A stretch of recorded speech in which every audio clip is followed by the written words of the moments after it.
The 72-ton Jagdtiger was the heaviest armored fighting vehicle used operationally by any nation in World War II and the heaviest combat vehicle of any type to be produced during the conflict. It was armed with a 12.8 cm main gun, which could defeat any Allied fighting vehicle of the time.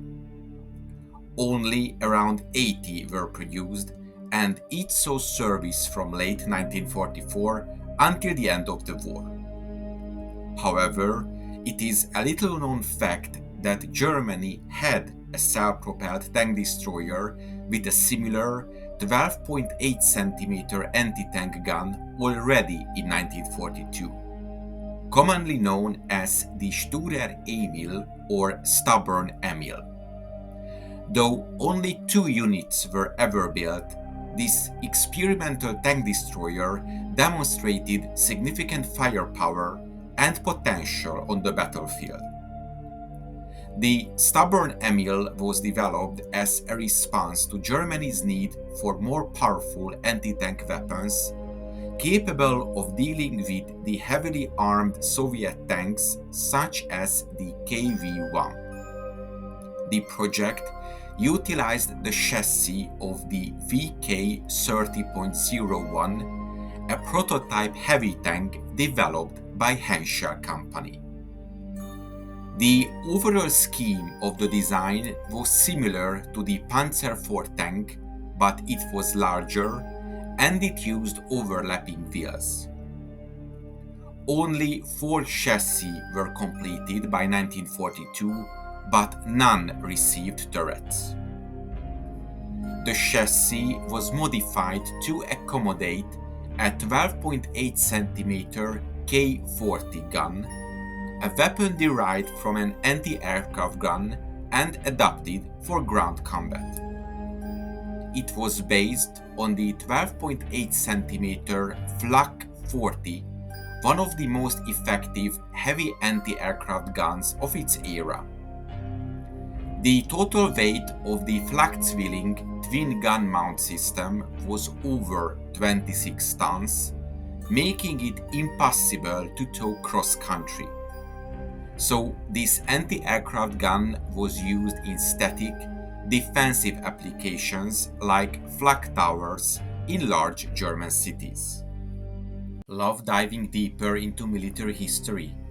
This video is supported by my YouTube members who get exclusive videos weekly, not available anywhere else for their kind support. You can join their ranks easily. Just hit the join button now to get the exclusive videos and much more. Thank you for supporting me. I couldn't be doing it without your help. If you want to know more about Germany's Panzer tactics, check out my ebook in the description. The gun for the new self-propelled vehicle was designed by Rheinmetall Borsig, and it was incredibly heavy. It weighed over 12 tons. This was the most powerful self-propelled gun used in combat. Its armor-piercing shell could penetrate a 130 mm thick armored plate from 2 kilometers. No tank from the Allied side received sufficiently powerful armor to resist such a gun. It used a panoramic sight which peeked out of an opening at the top of the roof. It could be aimed from -15 to +10 degrees in the vertical plane and from 7 degrees to the right to 5 degrees to the left. According to the calculations, the new self-propelled gun weighed around 36 tons. This mass had a serious consequence. The top speed of the vehicle was not greater than 25 kilometers per hour. The vehicle was designed as an open-topped, turretless self-propelled gun, and it was lightly armored with a maximum thickness of only 50 millimeters, making it vulnerable to enemy fire. The basic concept was very similar to the Marder 3 series of World War II German tank destroyers. They mounted the modified ex-Soviet 76.2mm divisional gun or the German 7.5 cm PaK-40 in an open-topped fighting compartment on the top of the chassis of the Czechoslovakian Panzer 38D. They offered little protection to the crew but added significant firepower, which was able to destroy the thick armored T-34s compared to contemporary German tanks. However, its primary advantage lay in its long-range, high-velocity cannon, capable of penetrating even the heaviest enemy armor at considerable distances. From August of 1941 to March of 1942, Rheinmetall Borsig and Henschel produced two prototypes.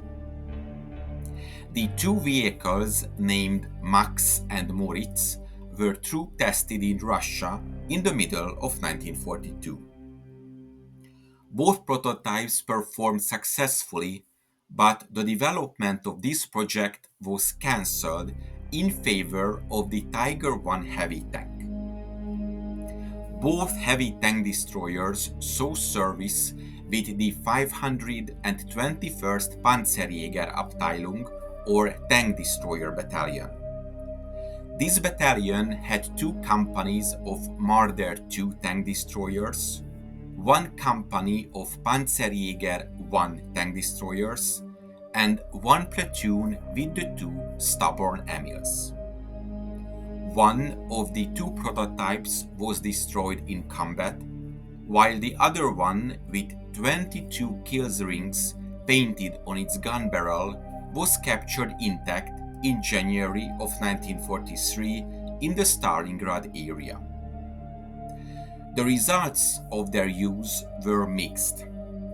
Despite their firepower, the Sturer Emil was hindered by its low speed, weak armor, and low ammunition capacity. Additionally, its ability to penetrate the armor of the KV-1 was never confirmed, as the vehicles were evacuated from the battlefield in both cases by Soviet repair crews. The Sturer Emil was a rare and experimental design representing Germany's attempt to create a tank destroyer with extreme firepower. While it was not produced in large numbers, its influence can be seen in later German tank destroyers, such as the Jagdtiger.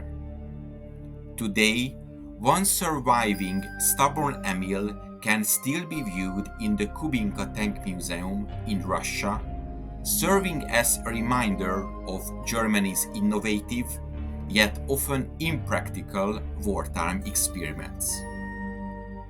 The Sturer Emil may not have changed the course of the war, but it remains a fascinating piece of armored history.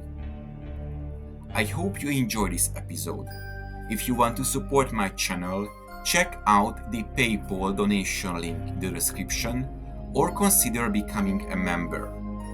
To make sure you don't miss my future work, subscribe to my channel please and press the bell notification button. Thank you for watching and see you in the next video.